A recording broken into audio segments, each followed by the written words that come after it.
qu'est-ce que tu aimes? Qu'est-ce que tu aimes? Qu'est-ce que tu aimes? C'est une question extrêmement importante et intéressante, parce que si je sais ce que tu aimes, je saurai comment te faire plaisir. Si je sais ce que tu aimes, je saurai comment te faire plaisir. Et honnêtement, aujourd'hui, c'est la fête des mères. J'ai pas assuré.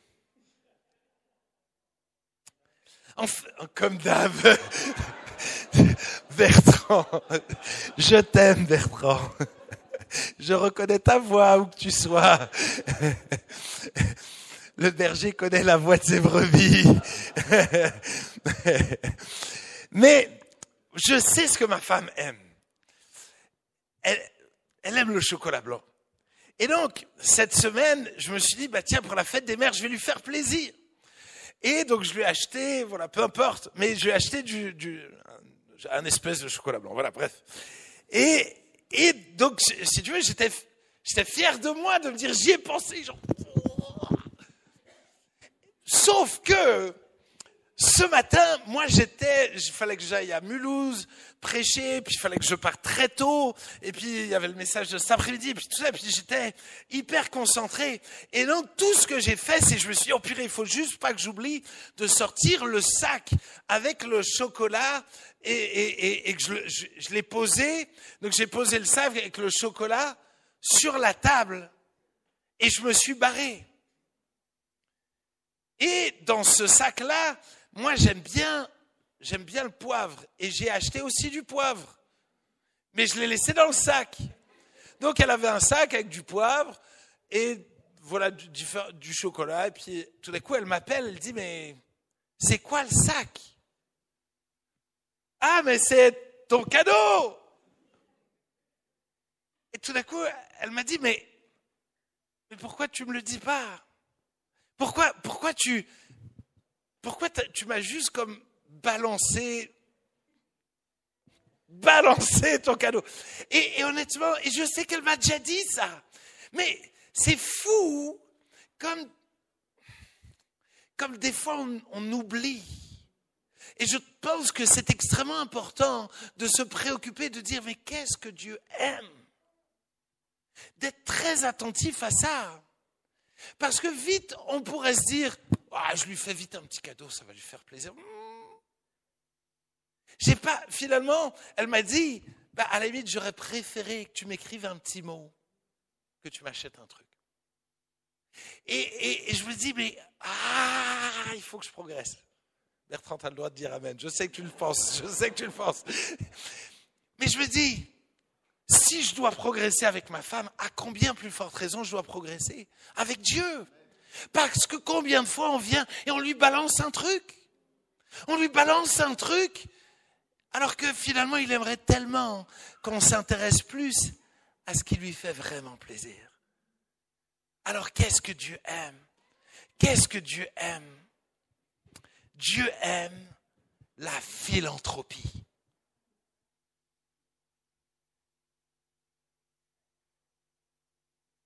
Dieu aime la philanthropie. Dieu aime les bienfaiteurs altruistes et miséricordieux. Tout le monde se dit, mais de quoi il va nous parler?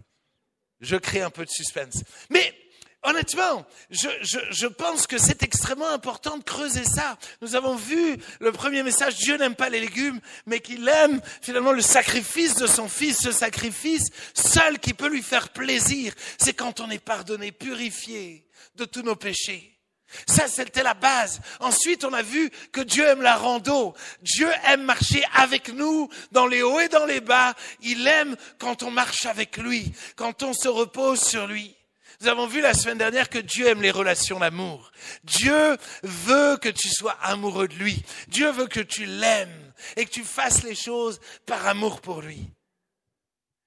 Mais cet après-midi, on va voir que Dieu aime la philanthropie. Alors, laissez-moi vous lire quelques textes de la Bible et vous allez vite comprendre ce que c'est que la philanthropie. Ésaïe 1, ça va? J'ai l'impression que je vous ai perdu avec le mot philanthropie là, vraiment. Ésaïe 1, versets 11 à 17, pour une fois que je connais un mot un peu compliqué, laissez-moi tranquille. Ésaïe 1, versets 11 à 17. Et en plus, je l'ai bien écrit, je crois. Qu'ai-je à faire de la multitude de vos sacrifices, dit l'Éternel? Je suis rassasié des holocaustes de béliers et des graisses de veau. Je ne prends point plaisir au sang des taureaux, des brebis et des boucs et du chocolat blanc balancé sur la table. Quand vous venez vous présenter devant moi, qui vous demande de souiller mes parvis? Cessez d'apporter de vaines offrandes. J'ai en horreur l'encens, les nouvelles lunes, les sabbats, les assemblées. Je ne puis voir le crime s'associer aux solennités. Mon âme hait vos nouvelles lunes et vos fêtes. Elles sont à ma charge et je suis las de les supporter. Quand vous étendez vos mains, je détourne de vous mes yeux. Quand vous multipliez les prières, je n'écoute pas, car vos mains sont pleines de sang. Lavez-vous, purifiez-vous, ôtez de devant mes yeux la méchanceté de vos actions. Cessez de faire du mal. Verset 17. Apprenez à faire le bien, recherchez la justice, protégez l'opprimé, faites droit à l'orphelin, défendez la veuve. Ce que Dieu aime, c'est quand on apprend à faire le bien, quand on recherche la justice, quand on protège l'opprimé, quand on fait droit à l'orphelin et quand on défend la veuve. C'est ça que Dieu aime. Michée 6, versets 6 à 8. Michée 6, 6 à 8. Avec quoi me présenterai-je devant l'Éternel pour m'humilier devant le Dieu très haut? Me présenterai-je avec des holocaustes, avec des veaux d'un an? L'Éternel agréera-t-il des milliers de béliers, des myriades de torrents d'huile? Donnerai-je pour mes transgressions mon premier-né, pour le péché de mon âme le fruit de mes entrailles? On t'a fait connaître, ô homme, ce qui est bien et ce que l'Éternel demande de toi. Écoutez bien. Ce que l'Éternel demande de toi, ce que l'Éternel aime, c'est que tu pratiques la justice, que tu aimes la miséricorde, et oui, que tu marches humblement avec ton Dieu. Que tu pratiques la justice et que tu aimes la miséricorde. Proverbe 21, verset 3. La pratique de la justice et de l'équité, voilà ce que l'Éternel préfère au sacrifice. La pratique de la justice et de l'équité, voilà ce que l'Éternel préfère au sacrifice.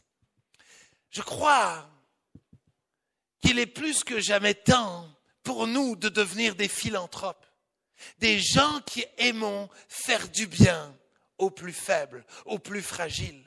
Je crois que Dieu aime ça, quand on se préoccupe des plus faibles et des plus fragiles, quand on se préoccupe des pauvres, de la veuve et de l'orphelin, quand on se préoccupe des étrangers, quand on se préoccupe des bizarres, quand on se préoccupe des gens différents de nous, quand on les aime. Il y a 4 facettes à la justice. Qu'est-ce que veut dire pratiquer la justice? 4 facettes. La première facette, c'est agir avec droiture. Si je veux être juste, je dois être droit, je dois être honnête, je dois vivre et marcher droitement devant Dieu et devant les autres. La deuxième facette de la justice, c'est être équitable. Je dois juger tout le monde avec équité, sans favoritisme. Notre troisième clé, c'est avoir un cœur juste. C'est pas juste les actions, mais c'est qu'est-ce qui se passe dans mon cœur, dans mes pensées.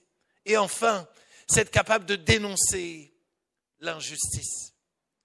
Et j'aimerais qu'on puisse lancer 4 photos qui vont apparaître, 4 mini dessins, mini BD. Et j'aimerais que tu puisses les lire les unes après les autres. Non, calme-toi. Si quelqu'un a 2 chemises, qu'il en donne une à celui qui n'en a pas. Je n'ai que des t-shirts, désolé. Pull, polo, tout ça, ça va, mais j'ai pas de chemise. Deuxième, vendez ce que vous avez et donnez l'argent aux pauvres. Ok. Alors si j'ai de l'argent, et que je vends tout, je donne mon argent, alors je deviens pauvre. Et donc on va devoir me donner de l'argent. Ben donc si on me donne de l'argent, je vais de nouveau avoir de l'argent, donc autant tout garder tout court, quoi. Tu peux mettre la prochaine slide. Partage ton pain avec celui qui a faim. Franchement, je ne sais pas, hein, c'est plein de gluten, c'est abusé. Hein. Dernière slide. La religion authentique et pure aux yeux de Dieu, le Père, consiste à aider les orphelins et les veuves dans leur détresse. Oh, vous n'êtes ni orphelin ni veuve. Oh, comme c'est dommage. Pourquoi je vous ai montré ces 4 petites images? Parce que finalement, on pourrait tous se trouver 1001 excuses. Et c'est fou parce que quand je parle des pauvres, les gens ont envie de me dire, mais ça c'est ton ministère. Ça c'est pour toi. Mais excusez-moi, vous l'avez lu autant que moi et encore une fois, j'ai des versets en stock là. Hein. Et cet appel, il est pour nous tous. Nous devons tous aimer les pauvres, aimer la justice. Nous ne devons pas chercher des excuses. Et honnêtement, souvent on me raconte toutes sortes d'excuses. Oui, je suis pas à l'aise. Oui, et puis tu sais pas ce qu'ils font de notre argent. Et puis on a mis une excuse. Mais ce que Dieu aime, c'est ça. Est-ce que tu vas chercher à lui faire plaisir ou pas? J'ai un de mes pères spirituels qui s'appelle Tim Delina et alors que je lui disais, mais dis-moi quelles sont les clés alors que j'implante l'église, quelles sont les choses importantes.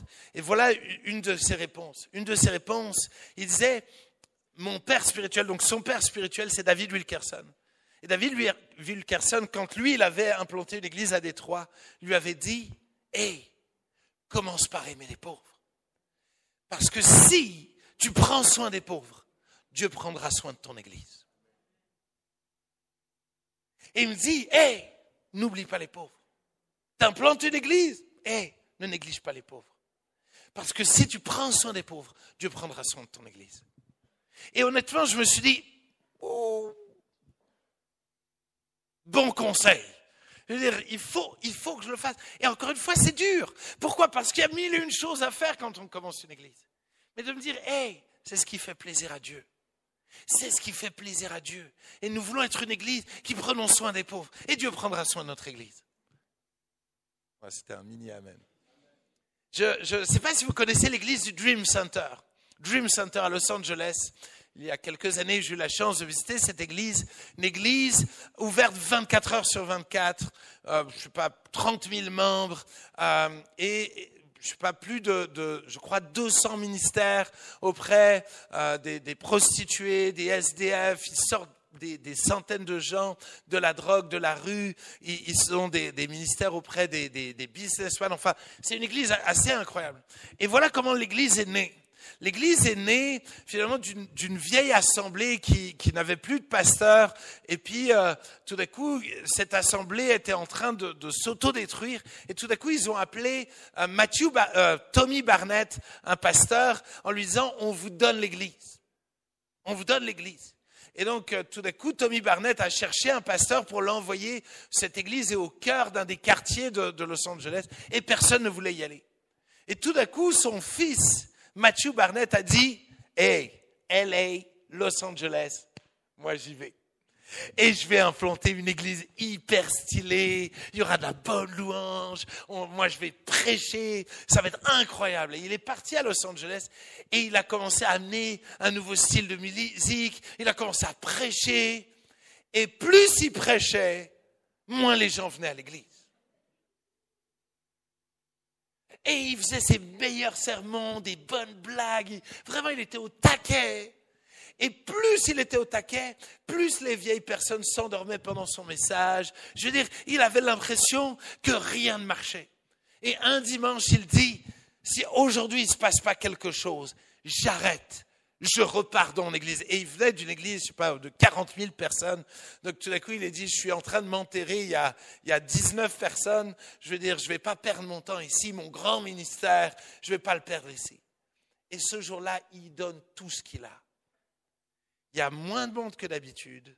Les gens écoutent encore moins que d'habitude. Et il dit, OK, c'est fini. Et frustré à la fin de l'église, il sort dans la rue. Et alors qu'il sort dans la rue, tout d'un coup, Dieu lui dit, ouvre tes yeux. Et tout d'un coup, il voit que dans la rue, il y a des prostituées, des dealers de drogue. C'est ces gens-là que je veux que tu aimes. Commence à prendre soin de ces gens-là.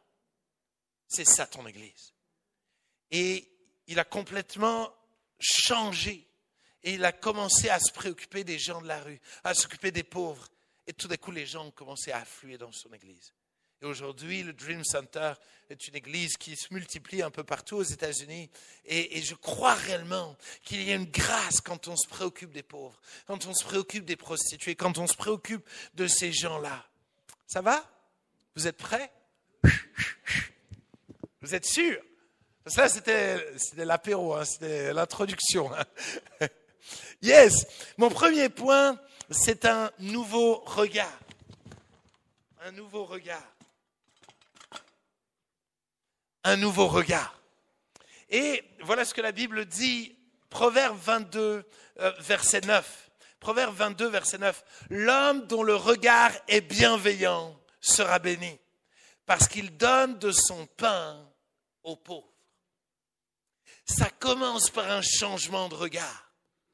J'ai mis mes lunettes sans verre, lunettes qui servent absolument à rien.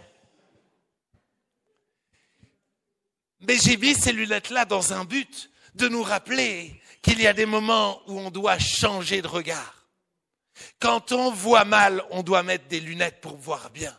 Et je crois que nous devons mettre des lunettes spirituelles. Je crois que nous avons besoin d'être réveillés et d'avoir un nouveau regard. L'homme dont le regard est bienveillant. Comment est-ce que tu regardes les autres?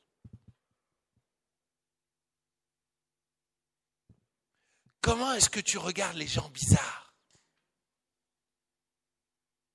Comment est-ce que tu regardes les étrangers? Comment est-ce que tu regardes les gens différents de toi? Comment est-ce que tu regardes les gens qui parlent de trop? Comment est-ce que tu regardes les gens qui ne sentent pas bon? Comment est-ce que tu vois ton patron? Quel est ton regard? As-tu un regard bienveillant? J'ai l'impression que beaucoup de choses commencent par notre regard. Comment est-ce que je vois les gens? Malheureusement, l'injustice commence souvent par notre regard. Par comment j'observe. Moi, honnêtement, à la marche pour Jésus, samedi, le nombre de gens qui nous ont regardés de haut, qui étaient comme ça, genre. Vraiment, c'est fou. Honnêtement, Strasbourg, c'est incroyable. Honnêtement, je découvre le hautanisme. Je ne sais pas si c'est une religion, mais c'est un truc de fou, honnêtement. C'est vraiment, c'est terrible. Mais je me suis dit, comment est-ce que moi, je les regarde, moi, ces gens-là? Parce qu'honnêtement, j'ai envie de les regarder d'une manière hautaine aussi. Et je ne devrais pas. Je devrais avoir de la compassion pour eux. Je devrais avoir un regard bienveillant. Ils vont en enfer s'ils continuent comme ça. Je dois être bienveillant. J'ai la grâce d'avoir été sauvé de mon orgueil. Je pourrais être comme eux. Quel est ton regard sur les autres? Comment est-ce que tu vois les autres? Et si l'autre, c'était toi, comment est-ce que tu aimerais qu'on te regarde? Je répète cette phrase-là. Si l'autre, c'était toi, comment est-ce que tu aimerais qu'on te regarde? Honnêtement, nous devons prier pour nos yeux. Seigneur, purifie nos yeux. Donne-nous des lunettes, Seigneur, pour voir comme tu vois. Donne-nous un regard équitable. Proverbe 11, verset 1. Proverbe 11, verset 1. La balance fausse est en horreur à l'Éternel, mais le poids juste lui est agréable. Intéressant, hein? Ce verset-là, on le médite pas beaucoup, hein. C'est incroyable. La balance fausse est en horreur à l'Éternel, mais le poids juste lui est agréable. Les gens qui sont pas très habillés, ils ont quelle valeur pour toi? Les gens trop petits, trop gros, comment est-ce que les gens, quelle valeur ont-ils? La Bible dit que Jésus est mort sur la croix pour chacun d'entre eux, que chacun d'entre eux a du prix aux yeux de Dieu. Les jeunes en scooter. À Strasbourg, c'est particulier. Vous avez su garder vos quartiers très quartiers, quoi. Ils sortent pas beaucoup au centre-ville. À Mulhouse, nous, on les a partout, d'accord? Donc moi, j'ai baigné dedans, d'accord? J'ai grandi dans un quartier. Donc, je veux dire, c'est mon monde. Mais je remarque qu'à Strasbourg, vite, on peut être chacun dans son monde, son quartier. Et tout d'un coup, quand on voit un de ces jeunes nous dépasser, ou quand on voit des jeunes dealer de la drogue, on se dit, ouh, on ferme la porte et tout ça. Et puis tout d'un coup, on regarde, oh Seigneur, heureusement que je suis pas comme ça. Oh!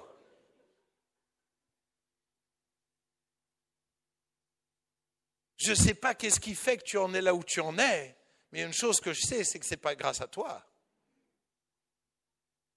Tu aurais pu naître dans un de ces quartiers et devenir exactement comme ce jeune-là. Qu'est-ce que tu as de plus que lui? Qu'est-ce que nous avons de plus que ces jeunes-là? Quelle valeur ont ces jeunes-là, ces jeunes des quartiers? Je suis très inquiet. Très inquiet parce que la grande majorité des visites que j'ai faites dans l'église pour l'instant, je suis allé très peu dans ces quartiers-là. Et de me dire, j'ai pas envie de devenir une église de bobos strasbourgeois ou de bobos barinois, excusez-moi. Non! Je veux être une église où tout le monde se sent bien. Pauvres, chinois, africains, alsaciens, peu importe notre couleur de peau, peu importe notre niveau de budget. J'ai envie que tout le monde se sente comme à la maison. Pourquoi? Parce que nous avons tous, absolument tous, la même valeur. Vous savez, ma première préoccupation, je sais que vous n'allez pas aimer Bertrand, et n'écoute pas. Ça va vous faire vraiment bizarre, vous n'êtes pas prêts, mais bref. Je suis spécial, mais vous l'avez remarqué. Ma première préoccupation quand je savais que j'allais me marier, tu sais, c'était quoi? C'était de pouvoir inviter toutes les prostituées que je connaissais et tous les SDF de la ville de Mulhouse. C'était ma première préoccupation. Honnêtement, demandez à ma femme. Mais pourquoi? Parce que la Bible dit, quand tu organises un repas, invite les pauvres. Mais ces gens-là ont de la valeur, une telle valeur aux yeux de Dieu. Et de me dire, est-ce qu'ils ont de la valeur dans ta vie, dans nos vies? Est-ce qu'ils ont le droit de manger avec toi à ton mariage? Qui est invité à ton mariage? C'est le plus grand repas que tu organises de toute ta vie. Et la Bible dit, si tu organises un repas, invite les pauvres. Donc déjà, en temps normal, on ne les invite pas, alors le jour de notre mariage... Mais je sais que je vous embête quand je dis ces choses-là. Les amis, ce n'est pas moi qui le dis. C'est Jésus qui nous enseigne ça. Qui est-ce qui se préoccupe de ces gens-là? Je vous promets, aujourd'hui, je me balade au centre-ville de Mulhouse. Les SDF me parlent de mon mariage. Les prostituées parlent de mon mariage. C'est le seul mariage qu'ils ont fait de leur vie. Et ça a changé leur vie. De sentir aimé, de sentir bien. Mais t'as pas idée, ils se sont mis sur leur 31. Ils étaient tellement fiers de se dire, purée, on est invités. Tac, honnêtement, les autres, ils sont venus, waouh, on était à ton mariage, ouais. eux, mais ils ont compris la valeur que ça avait. Et je me dis, c'est ça rétablir la justice. C'est ça rétablir la justice. Mais ça passe par un cœur renouvelé, à une balance équitable. Alors vous allez me dire, dans ton cas, tu n'es pas équitable. Tu dis, ta première préoccupation, c'est de les inviter eux. Mais excusez-moi, mais c'est équitable. Pourquoi? Parce que les autres sont invités couramment à manger. Donc eux, ils ont leur lot. Ces SDF-là ne sont jamais invités. Donc excusez-moi d'en avoir fait des tonnes, mais ils ont été invités à un grand repas sur toute leur vie. Vous voyez ce que je veux dire?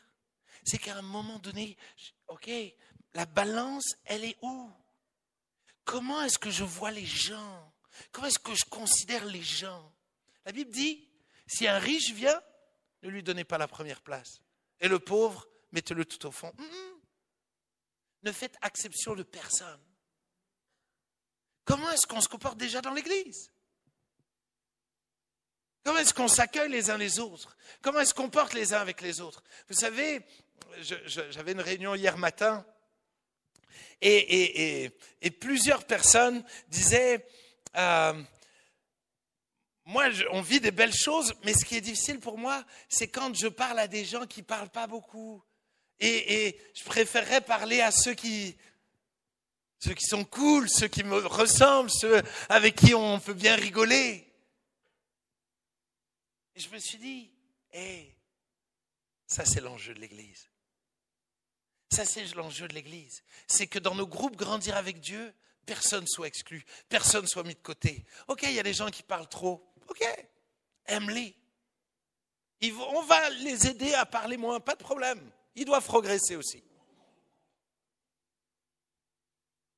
Mais peut-être qu'ils sont là pour travailler ta patience, ton orgueil, ta suffisance, ton regard sur toi qui est là-haut. Parce que peut-être tu n'es pas si là-haut que tu le penses. Et peut-être que tu as besoin d'avoir des gens bizarres, différents de toi, dans ton groupe. Et que c'est finalement ça où vous allez vous aider à ce qu'on soit tous équitables. Nous devons veiller à cela. Nous devons veiller à cela. Alors, nous devons prendre soin des veuves, des orphelins, des migrants, des pauvres. Et j'ai rajouté les familles monoparentales. Comment on prend soin des mamans seules, des papas seuls, des personnes âgées, des handicapés? Est-ce qu'on en prend plus soin? Ils ont besoin de plus d'attention. Est-ce qu'on en donne? C'est quand la dernière fois tu as appelé une personne âgée? C'est quand la dernière fois que tu as repéré quelqu'un en chaise roulante venir et que tu l'as appelé? C'est quand? C'est quand la dernière fois que tu t'es souvenu, purée, de telle personne, elle est maman seule. Et il ne faut pas que je la lâche. Moi, honnêtement, vraiment, je me sens extrêmement béni depuis, avec la naissance de la deuxième petite. Et vous êtes pleins, vous êtes nombreux à nous bichonner. Je vais être un peu piquant. Est-ce que vous bichonnez les autres autant que vous nous bichonnez? Parce que si ce n'est pas le cas, s'il vous plaît, arrêtez de nous bichonner. Parce que nous ne manquons de rien. Il y a des gens qui ont bien plus de besoins que nous. Et je refuse que le pasteur soit traité mieux que qui que ce soit d'autre. Je n'ai pas une valeur plus grande que personne. Au contraire. Nous devons nous préoccuper des plus faibles et des plus fragiles parmi nous. Merci pour ce amen, il m'a fait du bien. Il m'a vraiment fait du bien. Vous savez, c'est quelque chose que j'ai, qui n'est pas du tout naturel chez moi. Vraiment, honnêtement, je vous le promets, ce n'est pas du tout naturel chez moi. Moi, j'ai grandi avec une maman pour qui c'était extrêmement naturel. Ma maman aimait et aime les gens spéciaux. Vraiment. J'ai grandi où elle était constamment avec tous les plus bizarres de l'église. Elle traînait avec eux, d'accord? Vraiment, c'était son univers. Et honnêtement, j'ai grandi en ayant honte de ça. Je vous le promets. J'avais honte de ça. Moi, au contraire, tu vois, c'est pas mon monde, tu vois. Je voulais fuir ce monde-là, honnêtement. J'ai grandi comme ça. Mais Dieu merci, Dieu a changé mon cœur et honnêtement, il y a encore besoin de transformation. Mais quel exemple ma mère est pour moi dans sa capacité à aimer les plus fragiles. Encore aujourd'hui, honnêtement, elle est dans la drogue, elle a 1000 problèmes. Mais la dernière fois, on parle de la mettre dans une maison de Seigneur et sa seule préoccupation, vous savez c'est quoi? C'est par contre tout ce que je veux, c'est être proche d'un tram pour aller visiter telle personne et telle autre personne qui sont dans un pire état qu'elle. C'est-à-dire même quand elle est au plus bas, sa première préoccupation, c'est non, il faut que je visite ces gens-là, il faut que je prenne soin de ces gens-là. Et dire, Seigneur, garde-moi. Et Dieu a permis que j'apprenne à aimer les SDF, à sortir dans la rue beaucoup. Et alors que je sortais dans la rue, le soir aimer les gens, tout d'un coup, j'ai rencontré des prostituées. Et tout d'un coup, j'étais là en mode, wow, ça c'est pas mon monde du tout. Je veux dire, ouh. Mais tout d'un coup, de rencontrer des humains. Et d'apprendre à aimer ces humains. Et tout d'un coup, de réaliser à quel point juste le fait de les écouter, de leur offrir un coup à boire, mais elles étaient touchées, elles se mettaient à pleurer. Et très rapidement, dès que je sortais dans la rue et qu'une prostituée me voyait dans la rue, elle criait « Thibaut !» Elle me courait, elle me sautait dans les bras, honnêtement. Mais c'était gênant. Moi, j'étais souvent comme un glaçon, genre, et je me disais, purée, je suis sûr, il y a des chrétiens qui vont passer dans leur voiture pile à ce moment-là. Honnêtement, c'était les premières fois où les prostituées me donnaient leur carte de visite. J'étais là, je leur dirais, je t'appelle, mais juste pour aller à l'église, hein, juste pour aller à l'église. C'était hyper gênant, mais aujourd'hui, et ma femme le sait, je veux dire, dans mon téléphone portable, j'ai le numéro de téléphone de toutes ces prostituées. C'est gênant, hein? Mais qui est-ce qui se préoccupe de ces femmes-là? Qui est-ce qui se soucie d'elles? Jésus était l'ami des pécheurs. Et toi, tu es l'ami de qui? Il était l'ami des gens de mauvaise vie, des moins que rien, des rebuts de la société. Et toi, tu es l'ami de qui?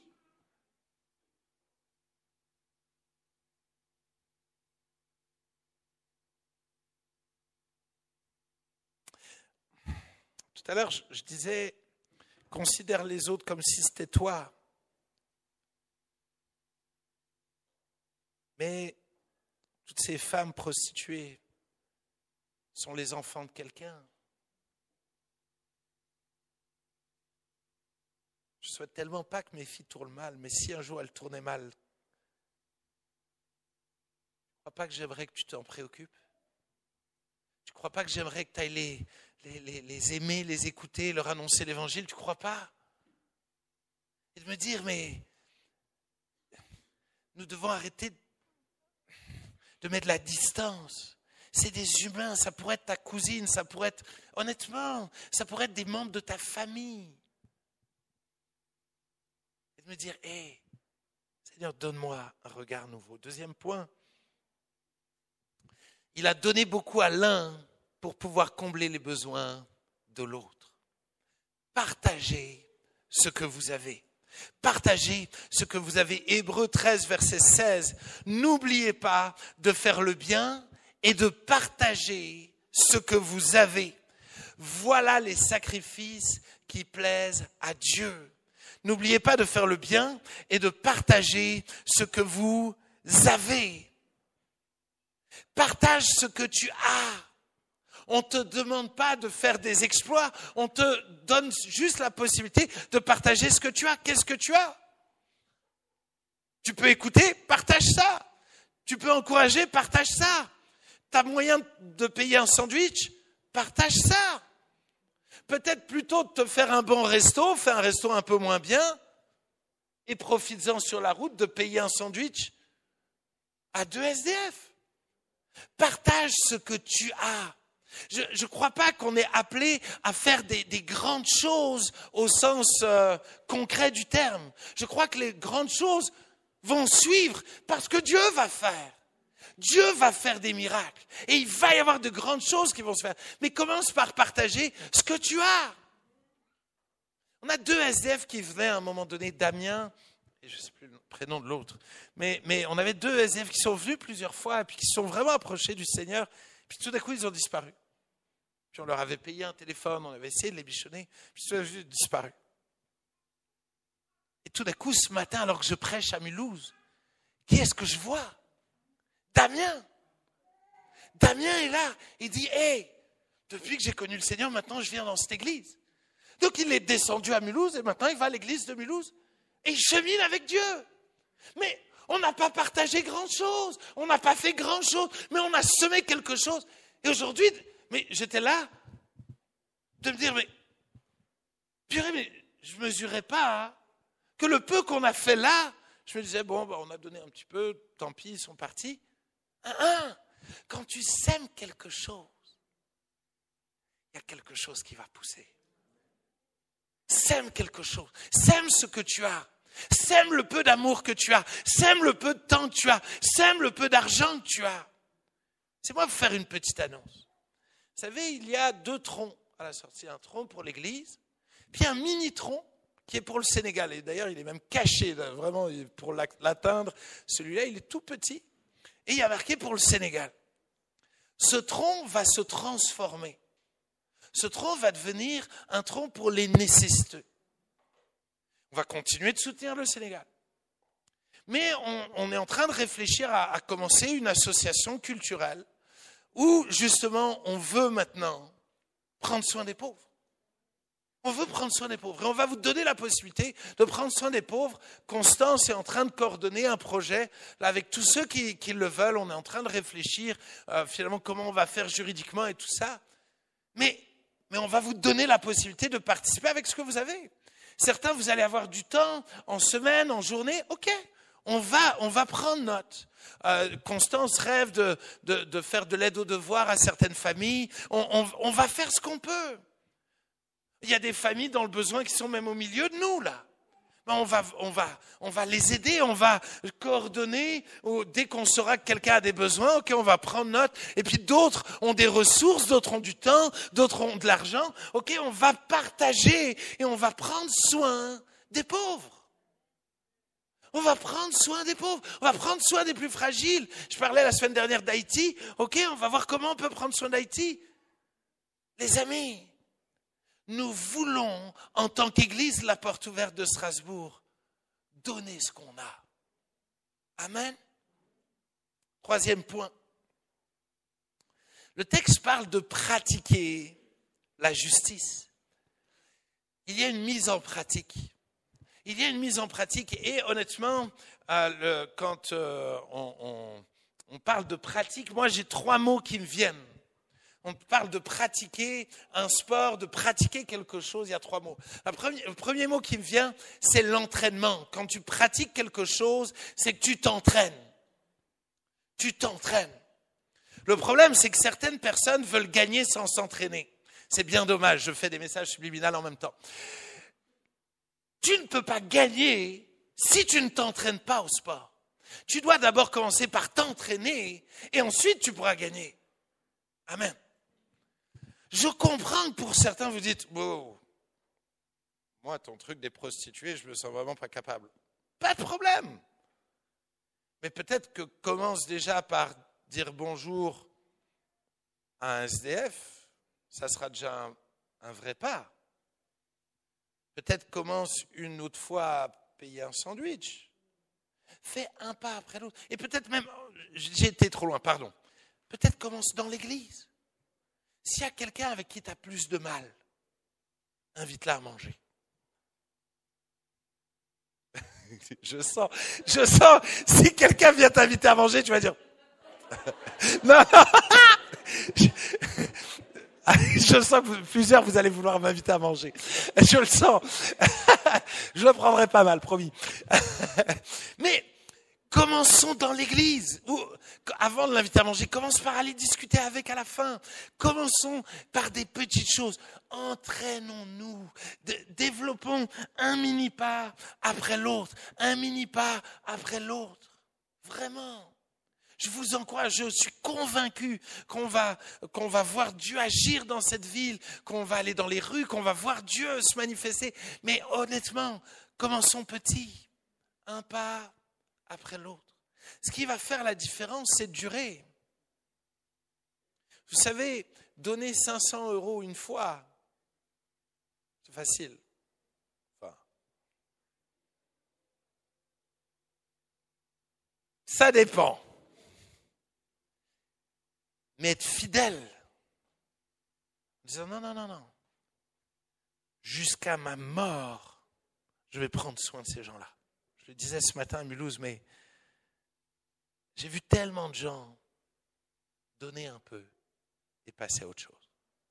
Venir un peu à quartier libre et passer à autre chose. Venir un peu à extrême et passer à autre chose. J'ai vu tellement de gens faire ça. Les amis, je préfère que vous commenciez petit et que vous duriez longtemps, plutôt que d'essayer de faire des exploits et on ne vous voit plus dans 6 mois. Honnêtement, ce qui va faire la différence, c'est votre fidélité. Je veux dire, moi, j'ai des gens à Mulhouse que personne ne voulait voir. Tout d'un coup de me dire, ok, personne ne veut plus les voir, ils sont dans la drogue, l'alcool, ils font n'importe quoi dans l'église.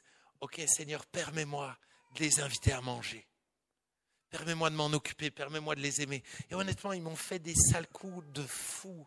Ils venaient complètement bourrés, ils m'insultaient. Je veux dire vraiment, j'ai dit, Seigneur, donne-moi de ne pas les abandonner. Jamais les abandonner, jamais les abandonner, jamais les abandonner. Et honnêtement, toujours Dieu me renvoyait à moi. Dieu me disait, suis-je pas patient avec toi? Ça me calmait tout de suite. Tout de suite, vraiment, Dieu, il a les mots pour me calmer. Et honnêtement, de les avoir vus tous sortir de l'alcool, sortir de la drogue, se convertir. Et aujourd'hui, la plupart d'entre eux sont des piliers dans l'église de Mulhouse.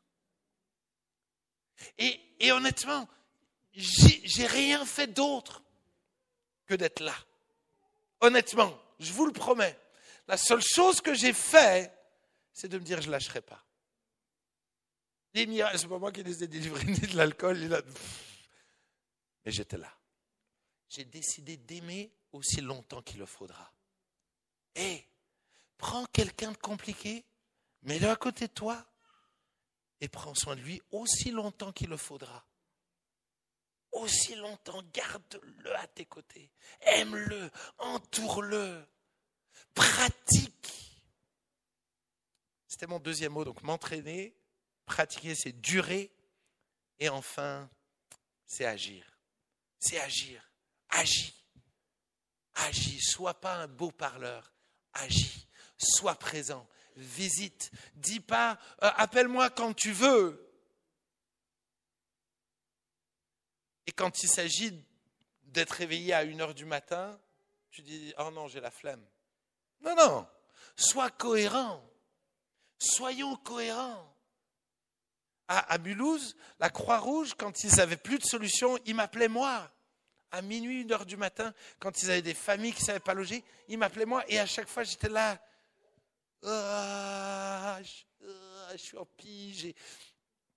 Mais à un moment donné, de dire, hey, je veux que la Croix-Rouge sache qu'il y a une église qui est là 24 heures sur 24, prêt à aimer, à secourir. Et je prie Dieu que nous puissions être de cette église-là. Est-ce que je suis en train de dire qu'on ne doit pas dormir? Si, il faut dormir. Mais je crois qu'il nous faut parfois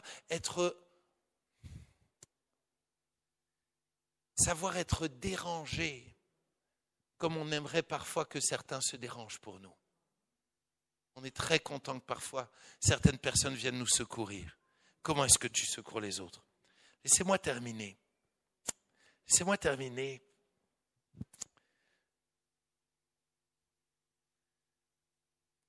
j'avais cette vision-là hier matin et je vous la partage, c'est David et ses 400 vauriens. David, à un moment donné, il était dans sa cave, là, sa caverne et tout ça. Et les seuls gens qui sont venus auprès de lui, c'est 400 vauriens, la Bible dit. 400, et c'est littéralement écrit vauriens. Les rebuts de la société, les rejetés, les injustes, les criminels, les mis de côté.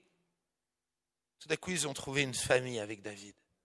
Et la Bible dit que de ces 400 vauriens sont nés des vaillants héros. Les vaillants héros de David. Et je prie Dieu que nous puissions être de cette église-là, des 400 vauriens. Je ne parle pas de vous, je parle de tous ceux qui vont venir. Mais est-ce que tu seras comme David? Ton rôle, c'est d'être comme David. D'accueillir ces 400 vauriens, d'investir en eux, de croire en eux, de les encourager, parfois de leur mettre des coups de coude.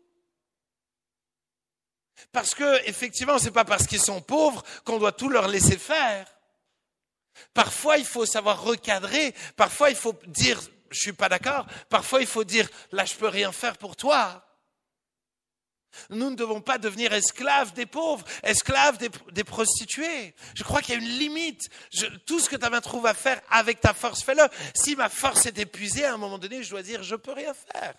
Ou laisse-moi prier pour toi et on va faire confiance à Dieu. Mais que Dieu nous aide à être comme David et ses 400 vauriens. Je me souviendrai toute ma vie de ce monsieur SDF en chaise roulante au milieu de la neige à la gare de Mulhouse, complètement ivre. Il est dans le froid, il fait, je sais pas, moins 7 degrés, et il est là, il va dormir sur son fauteuil, la gare va bientôt fermer. Et tout d'un coup de me dire, je ne peux pas ne rien faire.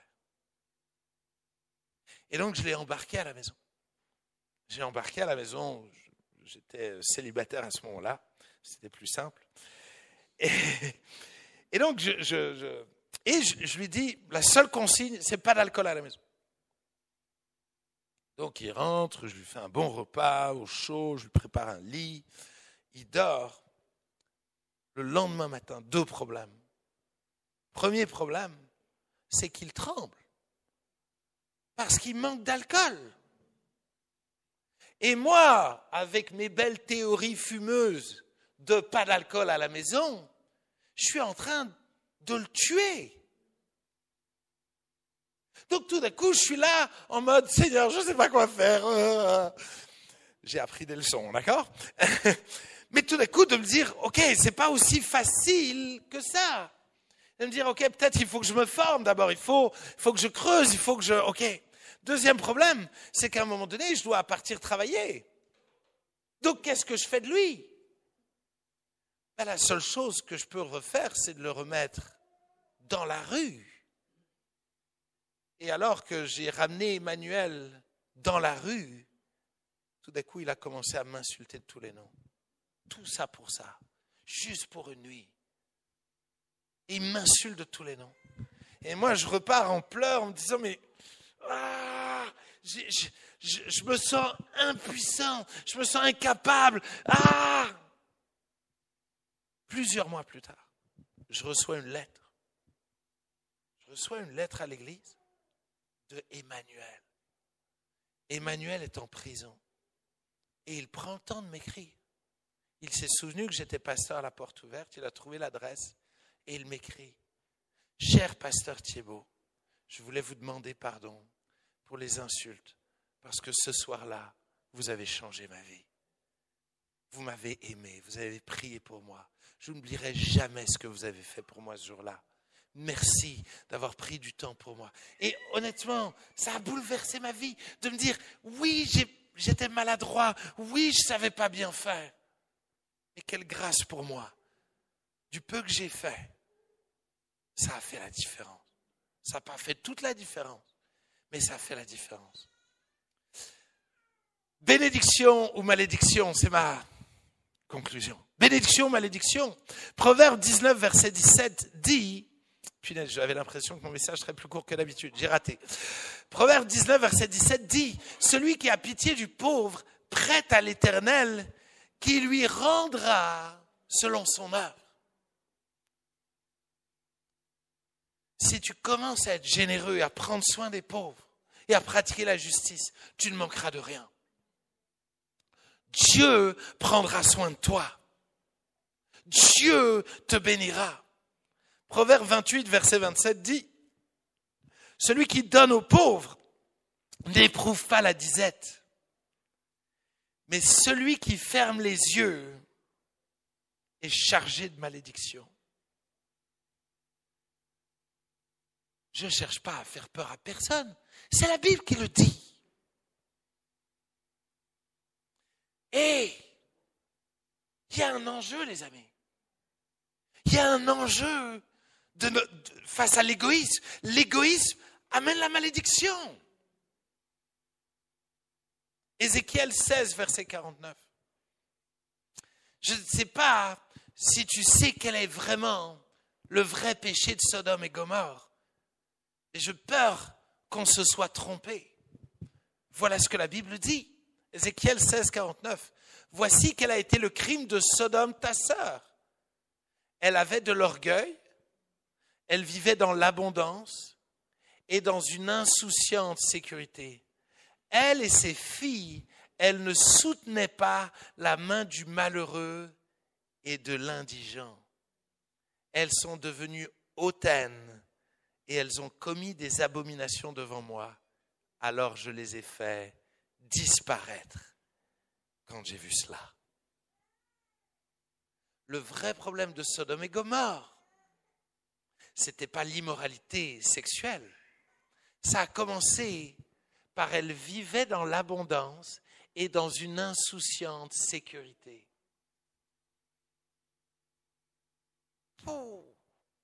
Elle ne soutenait pas la main du malheureux et de l'indigent et elles sont devenues hautaines. Seigneur, fais-nous grâce. Fais-nous grâce de ne pas tomber dans ce piège-là. Fais-nous la grâce de ne pas tomber dans cette vie finalement abondante, dans une insouciante sécurité où tout d'un coup on oublie le malheureux, l'indigent et on devient hautain. Et donne-nous d'être une église qui sait être généreuse, une église qui se préoccupe des plus faibles et des plus fragiles, une église qui pratique la justice. Si Mehdi, tu veux venir. Alors tu me diras, mais ces gens-là, ils ont ce qu'ils méritent. J'entends souvent cela. Ils ont ce qu'ils méritent. Es-tu sûr que toi, tu aimerais recevoir ce que tu mérites? Première question. Parce que la Bible dit que le salaire du péché, c'est la mort. Si nous recevions à l'instant même ce que nous méritons, nous irions tous en enfer. Nous sommes tous bien contents que Dieu est venu au secours de notre injustice. Il a payé pour nous qui avons tout gâché. Il a payé le prix pour rétablir la justice, pour que nous devenions justes pour aller au ciel. Il a payé alors que nous ne le méritons pas. Non, les gens de la rue ne méritent pas que tu les aides. Ce n'est pas parce qu'ils le méritent que tu dois le faire. C'est parce que ces gens ont de la valeur, autant de valeur que toi. Et Dieu, dans son amour, a pratiqué la justice dans le fait de payer pour toi, pour te sauver, pour que tu deviennes béni, pour que tu vives dans l'abondance. Il a tout payé pour toi, pour te bichonner toi. Et il veut te donner de pouvoir pratiquer la justice à ton tour. Fermons nos yeux.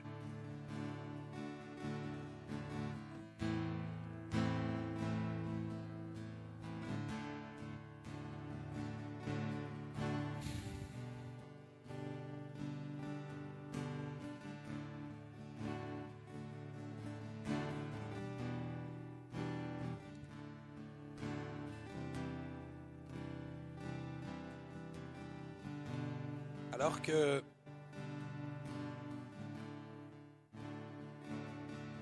je réfléchissais à cette série, je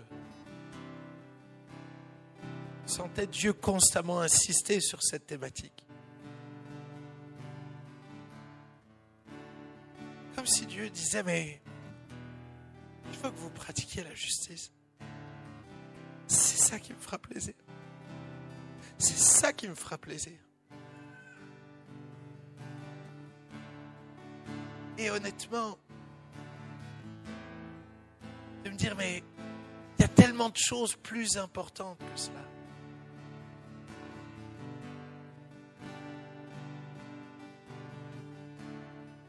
Et pourtant,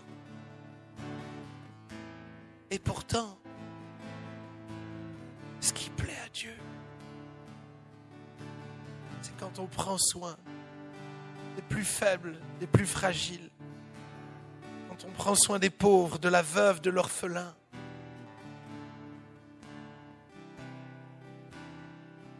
Quand on prend des personnes âgées, des personnes malades, quand on prend soin de ceux qui sont dans les prisons. Matthieu 25 nous rappelle, quand on prend soin des prisonniers, quand on donne du vêtement à ceux qui sont nus, quand on donne à manger à ceux qui ont faim, quand on visite les malades, c'est comme si on l'avait fait à lui. Jésus dit, ça me touche tellement quand vous faites ça. C'est moi que vous touchez. C'est moi que vous touchez quand vous prenez soin des plus faibles, des plus fragiles. Ce n'est pas la mission de certains, c'est la mission de toute l'Église. C'est notre mission.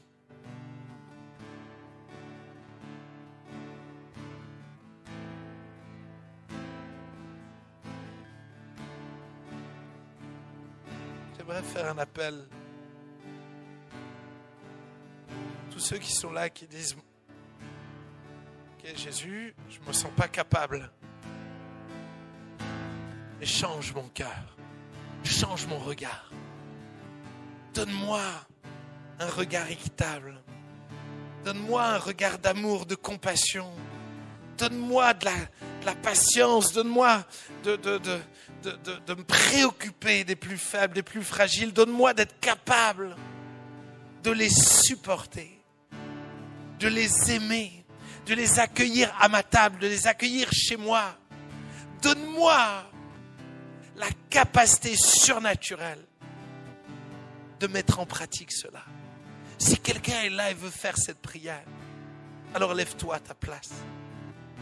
Viens te joindre à moi. Et nous allons prier ensemble.